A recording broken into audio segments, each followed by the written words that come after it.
Yesterday, I spoke with Republican Senator Tom Cotton of Arkansas. He sits on the Intelligence and Armed Services Committees, and he's been amongst the sharpest critics of President Obama's foreign policy.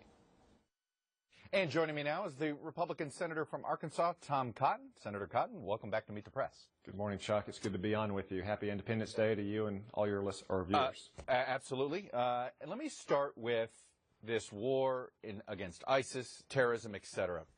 You're very critical of this administration, that we know. But let me put you in charge now. Be the person in charge. Starting now, what do you do? Let's start with Syria. What do you do in Syria now?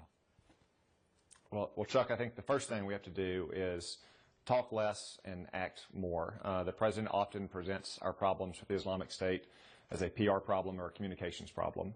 When a politician says that, it's almost always a reality problem. We need to do more, and we need to do it faster. I'll give you some examples from the past. It seems like every time the Islamic State commits a terrorist atrocity, the president or his senior officials announced a new policy change. We weren't striking oil trucks, then we were. We didn't have special operations forces in Syria, now we do. We didn't have troops below the brigade level, we now have them down to the battalion level. At a minimum, we should take stock of all the policies that we might pursue after a terrorist attack, and we should pursue all of them right now before there's another attack. I want to play a clip from a speech you gave in 2013 and ask you about it on the other side. Here it is. Are we fighting too many wars? And I would say no. We're fighting one war, and it's a war against radical Islamic jihad.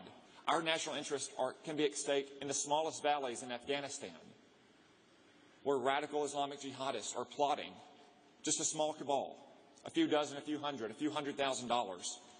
Does that mean when ISIS strikes in a Bangladesh that it is in America's interest to deal with that ISIS threat there, the ISIS threat in Afghanistan, the ISIS threat in Iraq?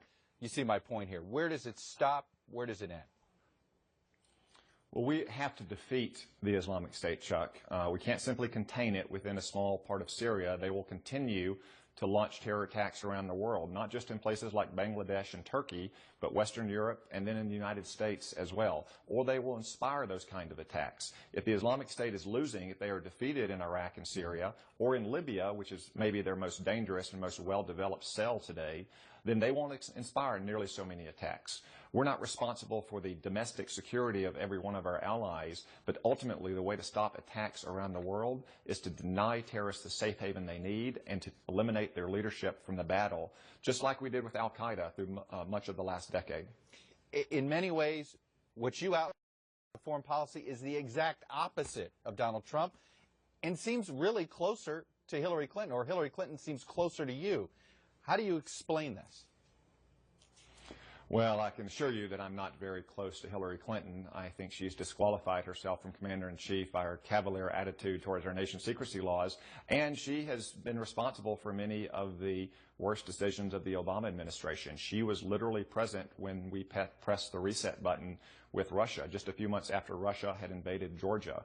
In 2011, when our commander said they needed more troops in Iraq, and when every Iraqi leader wanted a new agreement to keep those troops there, she couldn't achieve that, even though she was Secretary of State. And she was the strongest advocate inside the Obama administration for the Libyan misadventure, which has now led to the strongest ISIS cell around the world. So I am far from a supporter of Hillary Clinton, nor do our worldviews match up very well. Okay, but you just gave, fine, you gave the case against Clinton. What's the case for Trump? You just did a whole speech, by the way, earlier this weekend. You didn't even mention his name. You laid out a strong case against her, but you did not make a case for him. Make the case for him. Well, Chuck, the case against Hillary Clinton's judgment in foreign policy is very strong, and to say nothing of her support for Obamacare or immigration or the fact that she would appoint but what's the case for Donald Trump? Justice to the Supreme Court. I understand the case against Hillary Clinton. What's the case for Donald Trump? Well, Donald Trump can ultimately make the case for himself, but Donald Trump, like most Americans, like most Republicans, believe in protecting America's core national interests. He believes, as do I, as do most Americans, that we aren't yet doing enough to take the fight to the Islamic State, that the intervention in Libya was ill-considered and slapdash at the time, and we're living with the consequences of it now, that we have to get tougher when it comes to our intelligence and law enforcement practices to stop Islamic terrorism. On those matters, our party is largely united, and I say that we have the vast majority of Americans with us. You don't come across as an enthusiastic Trump supporter. Is that fair? Maybe I don't just demonstrate enthusiasm in much in life, Chuck, especially in such dangerous times as these. No, I understand that, but it does seem as if you, I mean, this is somebody who is not, he is not running on a foreign policy that is anywhere close to what you would like to see. How do you square that into your support for him? Well, Chuck, I'm a senator, and as a senator, I play an important role in crafting foreign policy. And it's important to remember that whatever the presidential candidates of either party say, they will have to interact with the United States Congress, particularly the Senate, when it comes to crafting policy. There's been some talk in this campaign, for instance, about our troop presence in Japan and South Korea. That's not unprecedented.